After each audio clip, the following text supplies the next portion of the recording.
مولوی نہ واقف اعجاز عشق، نہ شناس نغمہ ہائے ساز عشق۔ چیخ اٹھا یہ آگ پیدا کیسے کی، سب متاع علم و حکمت پھونک دی۔ شیخ بولے مسلم کفر آشنا، یہ ہے ذوق و حال تو سمجھے گا کیا، حال میرا ہے سمجھ سے تیری دور، کیمیا ہے میرے اس شعلے کا نور۔ تو نے پائی برف حکمت سے بہار، ہے سحاب فکر تیرا زالہ بار۔ آگ ان تنکوں سے پیدا کر ذرا، شعلہ اپنی خاک کو تو بھی بنا۔ علم مسلم سوز دل کا نام ہے، ترک آفل معین اسلام ہے۔ تاریک آفل جب ابراہیم تھے، شعلوں کے نرغے میں خوش بیٹھے رہے۔ مولانا رومی جو تھے وہ عشق کی کرامت سے بے خبر تھے، اور عشق کے جو نغمے تھے ان سے بھی ناواقف تھے۔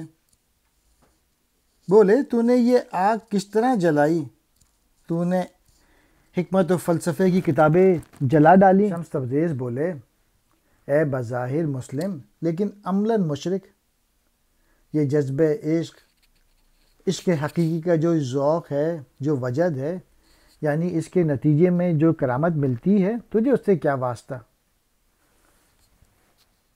شمس تبریز کہہ رہے ہیں کہ میرا جو ذوق ہے، میرا جو وجد ہے، یہ جو میرا حال ہے تیری سمجھ سے باہر ہے۔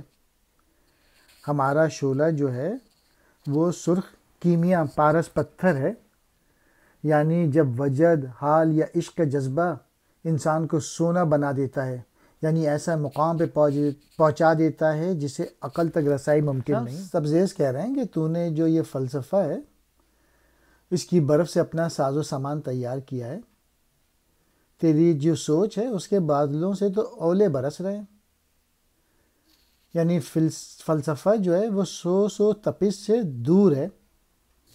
تو اپنے عشق و جذبے کی آگ کو بھڑکا، اپنی خاک سے کوئی شعلہ اٹھا، خود کو عشق کی طرف لا، عشق حقیقی اختیار کر، پھر تجھ میں سوز جذبہ یہ پیدا ہو جائے۔ مومن کا علم تو دل کی حرارت اور تپش سے ہی مکمل ہوتا ہے۔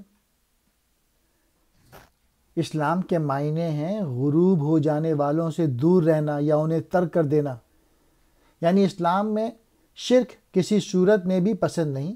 جب حضرت ابراہیم نے اسی آفل یعنی غروب ہو جانے والوں سے نجات پالی تو وہ آتش نمرود میں بڑے اطمینان سے بیٹھ گئے، یعنی صرف خدا کو حاکم و معبود جاننے کے باعث مومن جو ہے وہ بڑی بڑی باطل قوتوں سے ٹکرا لیتا ہے اور ڈرتا نہیں ہے، پھر مصیبتیں اس کا کچھ نہیں بگاڑ سکتی۔ اعجاز کہتے ہیں معجزے کو، کرامات کو، نہ شناس، نہ پہچاننے والا، نہ سمجھنے والا۔